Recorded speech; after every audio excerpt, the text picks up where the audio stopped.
Hoje, 22 de abril de 2023, é uma data simbólica e muito especial e importante para mim, pessoalmente e profissionalmente, porque ela marca os 10 anos da publicação do meu primeiro artigo sobre o Bitcoin, que originalmente foi publicado no blog O Ponto Base. Depois eu conto mais um pouco dessa história porque ele não existe mais, e logo depois foi publicado no Instituto Mises Brasil, sob o título de Bitcoin, o Nascimento do Dinheiro. E esse foi o primeiro artigo de uma série de 4, toda publicada no site do Mises Brasil. Eu vou colocar os links depois para quem quiser ler. Mas eu queria contar um pouco dessa história dos bastidores, porque a verdade é que o Bitcoin para mim tem uma importância especial, porque teve impacto na minha vida pessoal e profissional que eu jamais imaginei que poderia ter tido quando eu comecei a ler sobre ele lá em 2013.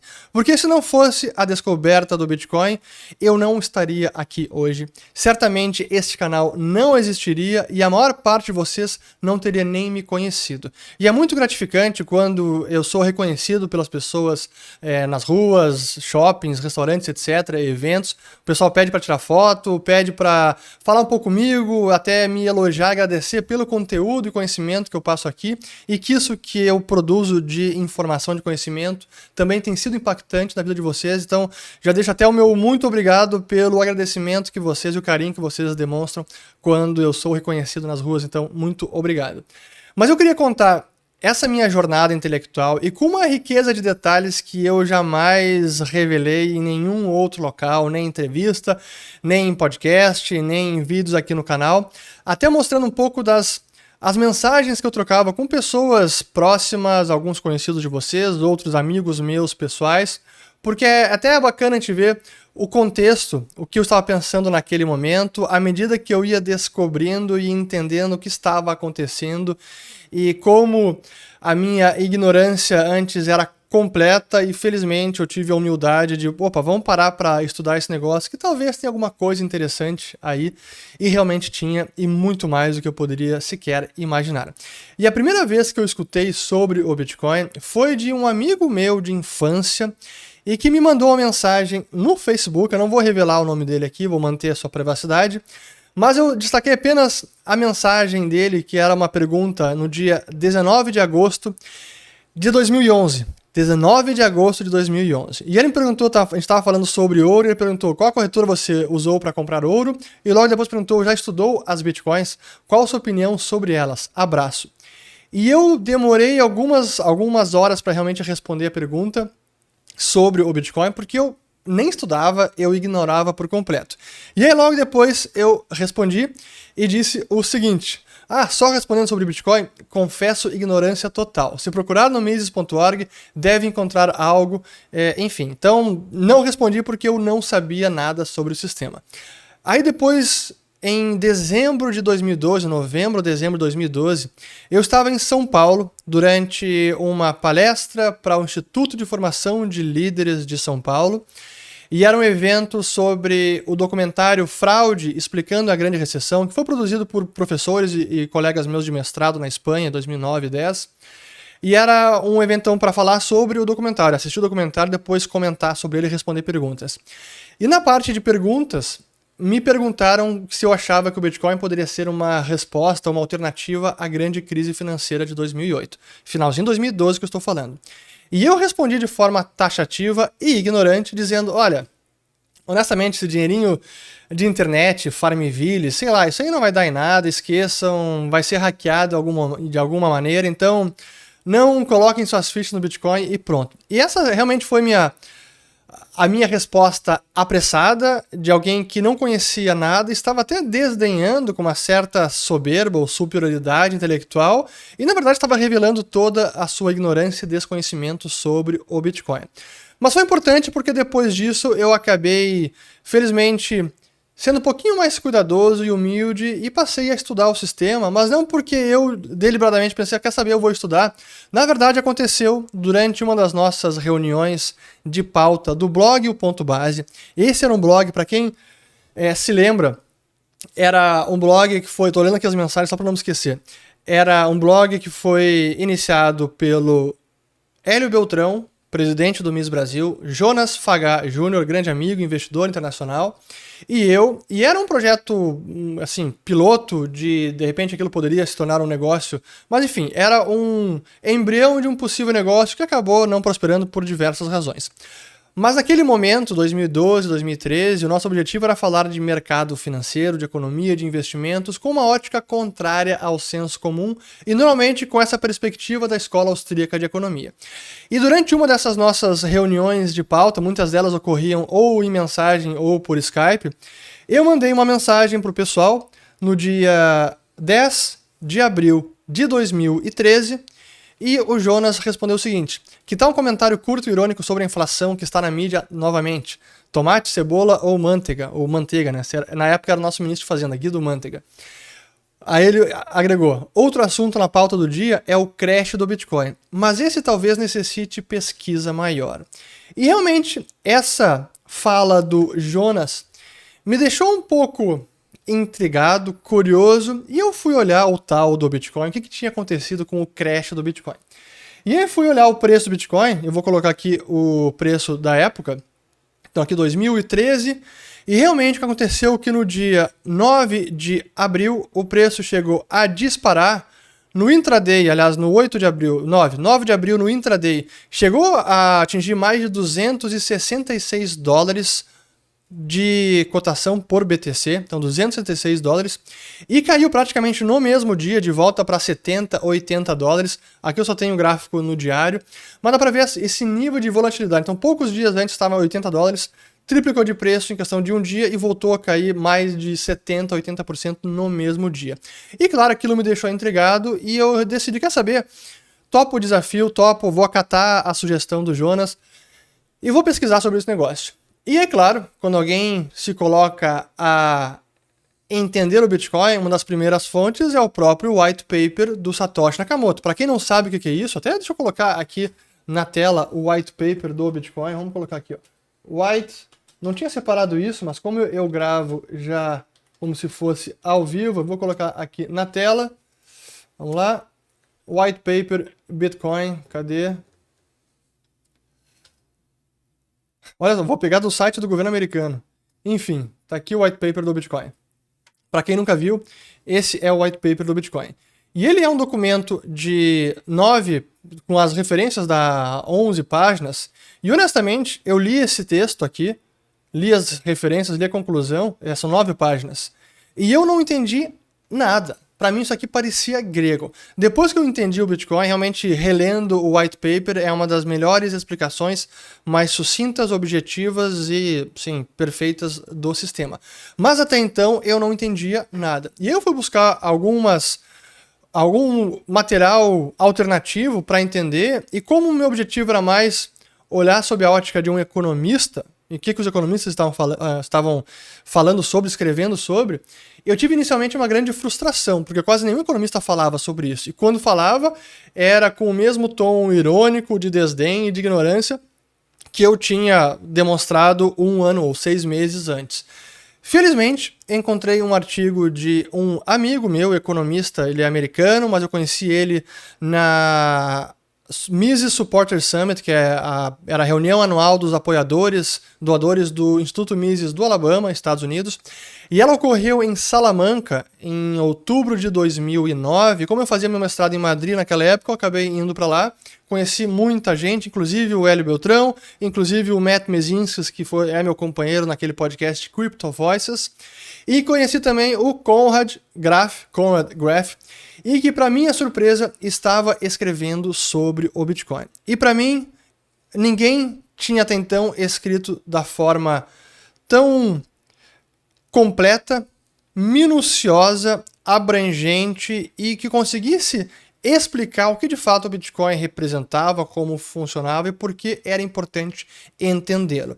E esse foi o artigo que eu li o primeiro, que tinha sido publicado, curiosamente, pouco antes de eu iniciar minha pesquisa, foi no dia 27 de fevereiro de 2013, e era aqui um artigo bem profundo chamado Bitcoins, o Teorema da Regressão, que é o teorema de Mises sobre a evolução do dinheiro, ou de onde advém, qual é a origem do valor, o poder de compra da moeda, e aquela coisa curiosa que é o mundo empírico que não ameaça, não ameaçador. Então esse foi o primeiro artigo que eu li, e logo depois eu li o segundo, que foi publicado no dia 19 de março, sobre o som de um Bitcoin, tangibilidade, escassez e o checklist do dinheiro duro, do dinheiro saudável. Então realmente esses foram os dois artigos que pelos quais eu consegui entender finalmente o que era o Bitcoin. E para mim foi uma transformação tão importante e que me deixou assim fascinado, arrepiado, intrigado, instigado, que eu depois mandei uma mensagem para o Conrad. Eu até quero colocar essa mensagem, eu nunca mostrei isso para ninguém, então estou colocando aqui.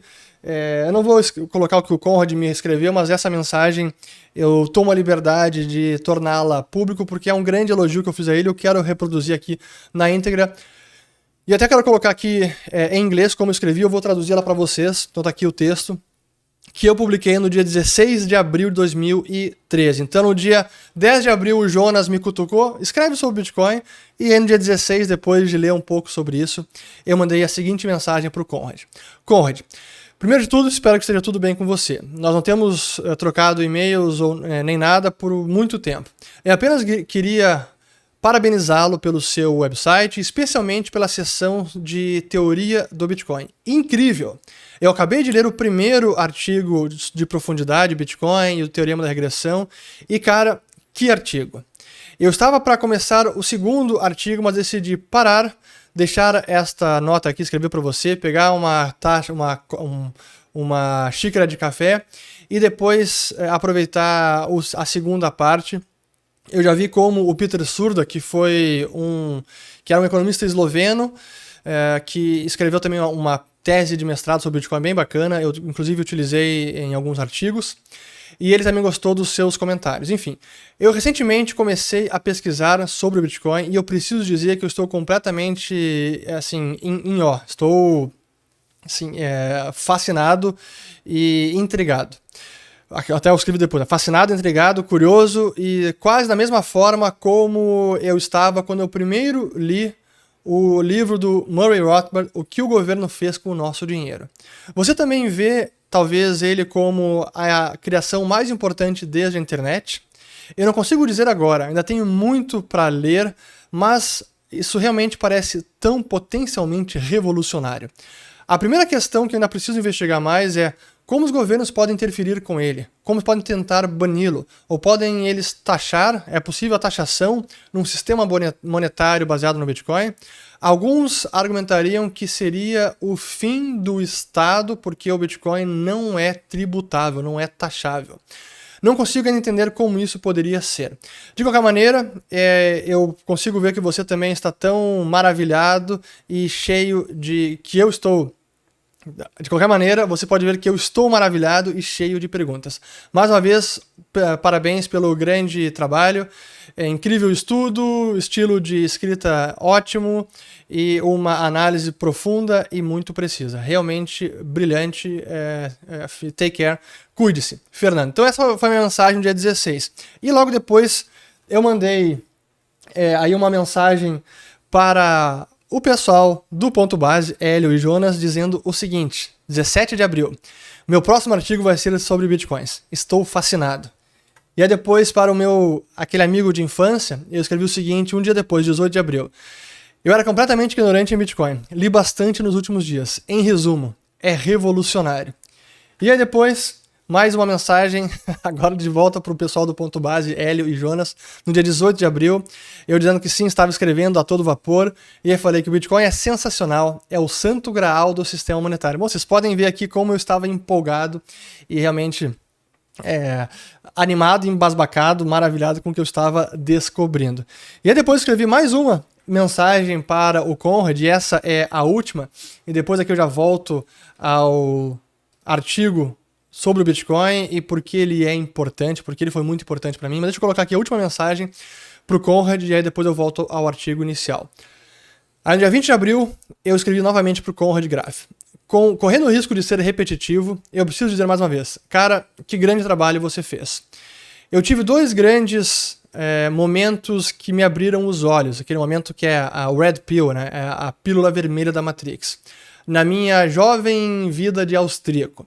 A primeira vez, quando eu li o livro do Murray Rothbard, What Has Government Done to Our Money? E quando eu finalmente entendi o que era a inflação e como a lei de oferta e demanda se aplicava igualmente ao dinheiro. O segundo eye-opener, a segunda pílula vermelha da Matrix, foi nessa semana passada, lendo os seus 2 artigos sobre o Bitcoin. A maneira como você escrutinou cada aspecto, por cada ângulo, foi simplesmente espetacular. Eu já li críticas de austríacos economistas da escola austríaca renomados, como Gary North, o Frank Shostak e o Gertchev, etc. E eu li também toda a tese do Peter Surder. Mas, honestamente, nenhum abordou de maneira tão diligente o assunto como você o fez. E com relação ao Bitcoin, eu era cego, agora eu enxergo. O meu primeiro artigo sobre o Bitcoin já foi publicado e é um sucesso enorme, e está sendo um sucesso enorme entre os leitores de língua portuguesa, e eu certamente não poderia ter feito sem os seus insights. É por isso que eu estou te elogiando mais uma vez. Eu não posso levar o crédito sozinho. As pessoas normalmente são rápidas em criticar, mas poucos realmente dão o devido elogio quando ele é devido. Muito obrigado, Conrad. Então essa foi a última mensagem que eu mandei para ele, e eu queria compartilhar aqui um pouco de bastidores também, porque nessa época, abril de 2013, eu trabalhava com fusões e aquisições para uma boutique de assessoria financeira de São Paulo, a Voga, e foi uma experiência fantástica. E eu, na época, fazia muito home office também, porque eu ficava baseado em Porto Alegre e a boutique de M&A ela era de São Paulo. E o espaço em que a maior parte desses meus estudos aconteceu foi na minha casa, na minha biblioteca de então, que não é essa, é outra, mas ela foi gravada num hangout em dezembro de 2013 entre eu, Hélio Beltrão e o Bruno Garchagen. Hoje em dia nem se fala mais em... Até não se fala porque desapareceu, mas antes o que o pessoal fazia com Zoom, com Google Meet ou StreamYard, etc., naquela época era o Google Hangout, que era conectado ao YouTube. Enfim, era uma forma de fazer podcasts ou entrevistas online. Então deixa eu colocar aqui apenas este trecho, foi 19 de dezembro de 2013, é bem rapidinho, e aí depois volta lá só o Bruno Garchagen. Bruno, desculpa relembrar esse vídeo, eu sei que você estava um pouquinho mais jovem aí, mas 10 anos, é isso aí. Deixa eu só colocar então aqui e vamos lá. Bitcoin é a primeira moeda digital totalmente descentralizada, que não depende de nenhuma autoridade central, e que começou em 2009, que foi criada por um programador, um grupo de programadores anônimo, não se sabe quem é, mas que utilizou o pseudônimo Satoshi Nakamoto. Desde então a moeda começou, de 2009 para cá, e tem ganhado adeptos ao longo desses últimos 4 anos, mas especialmente desde 2012, 2013, onde ela tem ganhado cada vez mais ampliação, tem ampliado a sua aceitação no mundo todo, mas primeiro ela ganha muita notoriedade pelo seu preço, que aumenta bastante, diminui, ainda tem muita volatilidade no preço do Bitcoin. Mas se a gente pudesse resumir em uma palavra, em uma frase, Bitcoin é uma primeira moeda digital totalmente descentralizada, que não depende de nenhuma autoridade central. Pois é engraçado a gente rever esses vídeos antigos, 10 anos, até como é que eu me importava diante das câmeras, oratório e tudo mais, enfim.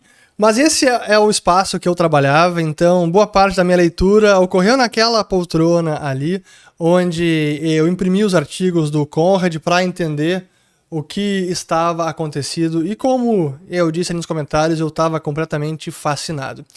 E por que o meu primeiro artigo foi justamente com o título Bitcoin, o nascimento do dinheiro? Porque essa foi justamente a sensação que eu tive quando eu comecei a entender o Bitcoin. Eu, quando fiz o meu mestrado em economia, desde sempre o meu foco principal, a minha área de grande interesse era sistemas monetários, história do dinheiro, entender o sistema financeiro, banco central, ouro, por que foi dinheiro, por que deixou de ser dinheiro, prata, etc. E quando eu vi o Bitcoin e vi o que estava sendo criado, essa foi justamente a sensação que eu tive. Pô, a gente pode estar aqui testemunhando em tempo real o nascimento de uma nova forma de dinheiro. Coisa que nenhum economista jamais conseguiu fazer. Ninguém conseguiu testemunhar ou vivenciar enquanto o ouro ou a prata estava se tornando dinheiro ou qualquer outra moeda amplamente utilizada mundo afora. Então, na condição de um economista, estar presente e vivenciando isso, para mim, era simplesmente espetacular, e por isso esse foi um dos motivos que me deixou tão maravilhado de ver essa possibilidade. Uma nova forma de dinheiro sendo criada, emergindo, e que possivelmente, em teoria, poderia sim e pode, em algum momento, se tornar a moeda do planeta. E esse não é o meu objetivo agora, falar sobre isso, sobre essa possibilidade teórica. Para mim, sim, ela existe. Mas era mais explicar um pouco dessa minha jornada intelectual, como eu cheguei ao Bitcoin, porque eu acabei estudando, e até responder algumas perguntas que as pessoas me fazem volta e meia. Recentemente, quando eu entro em polêmica no Twitter, etc., sobre esse assunto, até em polêmica com os Bitcoiners, vale a pena responder elas. E até eu coloco aqui do lado o meu livro, Bitcoin, a moeda na era digital. Ano que vem eu faço um livro sobre o Bitcoin, a moeda na era digital, porque foi em março de 2014 a sua publicação. Então ainda não temos 10 anos, ano que vem eu faço um vídeo sobre ele. Mas de lá para cá, eu diria que pouca coisa mudou no meu entendimento e na minha convicção de que o Bitcoin tem um futuro promissor e que continua sendo revolucionário. Curiosamente, do que eu modificaria no meu livro não tem a ver com o Bitcoin, mas sim a minha análise sobre as reservas fracionárias, que eu mudei depois disso. Então, se eu tivesse que revisar o livro, já revisei ele, ainda não publicamos uma segunda versão, uma segunda edição, mas revisaria exatamente a parte que eu falo sobre reserva fracionária, que aqui eu errei. Então, meu livro sobre Bitcoin, eu revendo hoje, eu digo que eu errei na minha análise e a minha crítica sobre reservas fracionárias. Quem quiser entender esse assunto, assista a minha palestra sobre reservas fracionárias, vou colocar o link também depois nos comentários. Pois bem, eu acho que sobre o livro era isso, sobre o que eu mudei de opinião ou não era isso, mas acho que outra coisa importante que eu queria também contar dessa história tudo, como vocês podem ver, desde o início, a minha pegada, a minha abordagem com relação ao Bitcoin, nada teve a ver com o investimento, com uma forma de ganhar dinheiro. Desde o início, o meu objetivo e meu viés foi muito mais do ponto de vista de um economista, buscando entender o fenômeno, explicá-lo e prever o que poderia acontecer, em vez de pensar, não, isso aqui é uma ótima forma de investimento, compre e que você vai ficar rico. Isso, assim, a forma de investimento, ou entender como um ativo alternativo, um ativo importante, com potencial, isso veio até bem depois. Primeiro foi a parte de economista, entender o potencial do Bitcoin. Porque para mim, acima de tudo, o que o Bitcoin representava então e continua representando é o princípio de liberdade, e liberdade aplicada no âmbito monetário. Liberdade de produzir moeda e liberdade de escolher moeda. Que nos dias atuais continua sendo uma quase heresia, é uma blasfêmia. Nenhum economista imagina, como podemos ter moeda privada? Concorrência de moedas? Jamais. Isso hoje é inaceitável pelos economistas. Mas a verdade é que a história da moeda demonstra que, sim, tivemos um ambiente de concorrência de moeda ao longo dos séculos, ao longo dos milênios. E essa concorrência, ou o processo concorrencial no âmbito monetário, ele não se encerrou por conta própria. Ele foi encerrado ou ele foi criminalizado pelos governos, especialmente no último século. E o surgimento do Bitcoin é uma forma de reintroduzir essa concorrência no âmbito monetário. E é uma forma de trazer novamente a liberdade na escolha e na produção de moeda. Estamos ainda distante de realmente classificar o Bitcoin como uma moeda amplamente usada? Sim. Há alguns experimentos como o El Salvador, mas ainda no mundo todo não dá para dizer que é uma moeda estabelecida como dólar, como euro, etc., ou como o próprio ouro. Mas é uma alternativa e é sim uma tecnologia que continua sendo tão ou mais revolucionária quanto era para mim lá em abril de 2013. E por fim, para encerrar esse vídeo sobre minha jornada intelectual e como eu descobri o Bitcoin, eu friso um ponto que para mim é o principal deles e é realmente o que me motiva a continuar defendendo, ensinando e advogando a favor do Bitcoin, porque para mim o objetivo não é ganhar dinheiro com o Bitcoin. O objetivo era, sempre foi e continuará sendo fazer do Bitcoin um dinheiro, ou o dinheiro do futuro. Esse para mim é o grande objetivo e é isso que para mim ele representa. Espero ter gostado deste vídeo um pouco pessoal, um pouco de história, especialmente aqueles que me seguem há mais tempo e acompanham meu trabalho, vão gostar de saber desses detalhes que eu jamais tinha contado. Eu acho que era bacana fazer marcar essa data simbólica, 10 anos da publicação do meu primeiro artigo. E me contem o que vocês aprenderam no meu livro, nos artigos, e compartilhem também esse vídeo. Volto no próximo e valeu, até mais.